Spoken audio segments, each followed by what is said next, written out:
तो नोएडा प्राधिकरण की सीईओ ऋतु माहेश्वरी ट्विन टावर पहुंच चुकी है, ये जानकारी आ गई है और अधिकारियों के साथ ऋतु माहेश्वरी की बातचीत चल रही है। तो देखिए धीरे धीरे एक एक करके तमाम आला अधिकारी पहुंच रहे हैं। तमाम विभागों की जिम्मेदारी और उनके समन्वय के लिए आज एक बड़ी बैठक है। मॉक ड्रिल को देखने के बाद, समझने के बाद एनओसी पर आगे बात बनेगी। तो प्राधिकरण की ओर से सीईओ ऋतु माहेश्वरी के पहुंचने की खबर मिल रही है। सीधा रुख करते हैं हमारे सहयोगी सनुज का, जो कि ग्राउंड पर मौजूद हैं। आज सुबह के सन्नाटे से लगाए अब धमाके की मॉक ड्रिल तक की हम तस्वीरें दिखा रहे हैं सनुज। ऐसे में अब हलचल आपके पीछे बढ़ती दिखाई दे रही है, क्या क्या कुछ देख पा रहे हैं, क्या जानकारी है ग्राउंड पर? हाँ देखिए, फिलहाल जो हलचल है वो बढ़नी शुरू हो गई है और जो नोएडा प्राधिकरण की सीईओ है ऋतु माहेश्वरी वो यहाँ पर पहुँच गई है। देखिए एमरेल्ड कोर्ट में यहाँ पर जो अधिकारी हैं उनके साथ बाकायदा जो मीटिंग है उनकी मीटिंग चल रही है। तमाम अधिकारी यहाँ पर आ गए हैं, एनडीआरएफ की टीम आ गई है और भी जो संबंधित विभाग हैं उनके अधिकारी यहाँ पर बुला दिए गए हैं। देखिए किस तरीके से यहाँ पर जो हलचल है वो लगातार बढ़ गई। अभी ट्विन टावर के बाहर से निरीक्षण करने के बाद जो ऋतु माहेश्वरी है वो यहाँ पर पहुँच गई और अधिकारियों के साथ जो महत्वपूर्ण बैठक है वो यहाँ पर की जा रही है। देखिए आज का दिन भी बेहद अहम है क्योंकि यहाँ पर जो ट्विन टावर है वो 28 अगस्त को ध्वस्त किए जाने हैं। भ्रष्टाचार का उनमें पूरी तरीके से भ्रष्टाचार पनपा था और भ्रष्टाचार की जो बिल्डिंग है ये 28 अगस्त को ध्वस्त होने जा रही है और उससे पहले आज जो आखिरी मॉक ड्रिल है वो यहाँ पर होने जा रही है। तमाम चीजें यहाँ पर देखी जाएंगी कि किस तरीके से जो यहाँ ट्विन टावर है इसमें देखिए ये 32 मंजिला इमारत है और ये पूरे एक वैज्ञानिक तरीके से और तकनीकी तरीके से इस बिल्डिंग को गिराया जाएगा। 9 से 12 सेकंड के भीतर ये जो भ्रष्टाचार की बिल्डिंग है ये ताश के पत्तों की तरह ढह जाएगी। सबसे पहले यहाँ पर जो ब्लास्ट है वो बेसमेंट में होगा और बेसमेंट में होने के बाद एक एक करके नैनो सेकंड के भीतर ही लगातार ब्लास्ट होते चले जाएंगे और ये बिल्डिंग पूरे ताश के पत्तों की तरह यहाँ पर ढह जाएगी। चूंकि संबंधित विभाग, कई विभागों की महत्वपूर्ण जिम्मेदारियां यहाँ पर दी गई हैं, चूंकि बेहद आसान काम नहीं है, बेहद मुश्किल काम है। आप ये देखिए कि चूंकि 28 अगस्त सुबह 7 बजे तक आसपास के 500 मीटर के दायरे के जितने भी अपार्टमेंट्स हैं उनको खाली करने के लिए कह दिया गया है। चूंकि यहाँ पर जब ब्लास्ट होगा, ब्लास्ट के बाद यहाँ पर जो धूल के कण हैं वो भी कई किलोमीटर के इलाके में यहाँ पर फैल जाएंगे और उसी के साथ ही जो कंक्रीट वगैरह है वो थोड़ी बहुत दूरी तक जा सकती है। लेकिन उसके लिए यहाँ देखिए कि पूरी तरीके से इसको यहाँ कवर किया गया। 135 जीएसएम का जो इसको कपड़ा बोलते हैं, 135 जीएसएम का कपड़ा है और ये खास उन पॉइंट पर लगाया गया है कि जिस जगह ब्लास्ट होंगे, यानी एक एक करके अचानक से 9 से 12 मीटर के भीतर 12 सेकंड ये पूरी बिल्डिंग यहाँ ताश के पत्तों की तरह ढह जाएगी। अब ऐसे में जो गेल के अधिकारी है वो भी मौके पर पहुंचे हैं, क्योंकि जब यहाँ 28 अगस्त को इस बिल्डिंग को ध्वस्त किया जाएगा तो उससे पहले जो गेल गैस लाइन, जो गेल की गैस पाइपलाइन है वहां गैस पूरी तरीके से रोक दी जाएगी। इसी के साथ ही बिजली कट कर दी जाएगी, यानी बिजली विभाग की भी महत्वपूर्ण जिम्मेदारी है।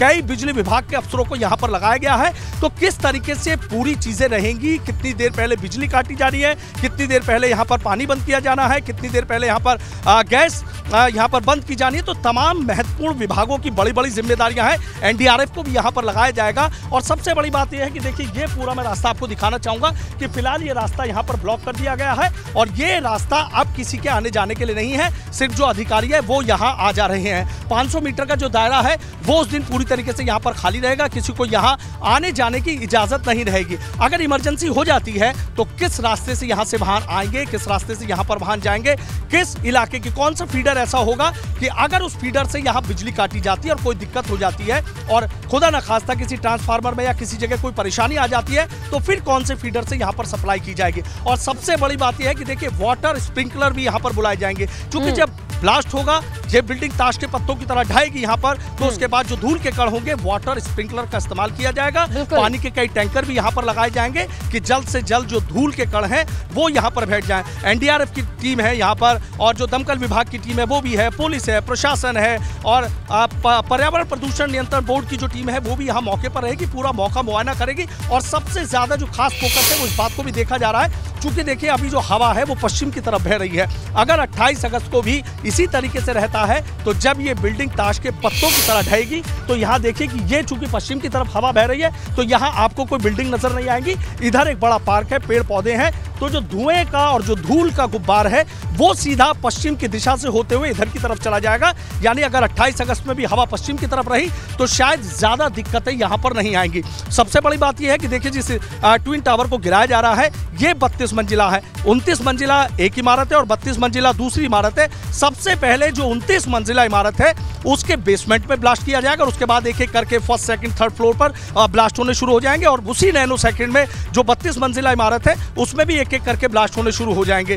पूरा तकनीक का इस्तेमाल किया जा रहा है। बहुत दूर से करीब 250 मीटर से रिमोट एक दबाया जाएगा, यानी एक क्लिक होगा और ये भ्रष्टाचार की सबसे बड़ी इमारत जो दिल्ली के कुतुब मीनार से भी बड़ी बताई जा रही है, ये इमारत 100 मीटर से ऊपर की ये इमारत है और ये ताश के पत्तों की तरह बिल्कुल ढह जाएगी, मिट्टी के ढेर में मिल जाएगी। चूंकि नोएडा विकास प्राधिकरण के अधिकारियों से मिलकर साठगांठ करके ये बिल्डिंग बनाई गई थी और सबसे बड़ी बात यह कि देखिए जो नॉर्म्स है, बिल्डिंग नॉर्म्स है, उसका पूरी तरीके से पालन नहीं किया गया। बिल्डिंग नॉर्म्स क्या कहता है कि जब भी 2 अपार्टमेंट्स बराबर बराबर बनाए जाते हैं तो दोनों के भीतर कम से कम 16 मीटर का जो दायरा है वो होना चाहिए। मेरे जो प्राधिकरण है नोएडा प्राधिकरण के अधिकारियों से साठगांठ करके उस नियमों को ताक पर रख दिया गया और 9 मीटर की जो दूरी है, सिर्फ 9 मीटर की दूरी है, यानी खुदा ना खास्ता कोई इमरजेंसी हो जाती तो बहुत बड़ा हादसा हो जाता। अब सुप्रीम कोर्ट के आदेश पर इस भ्रष्टाचार की बिल्डिंग बिल्कुल सनुज, और इसे ही जमींदोज होने का जो काउंटडाउन है और पूरी तस्वीर एबीपी गंगा पर लगातार दर्शक देख सकते हैं। शुक्रिया सनुज तमाम जानकारी के लिए।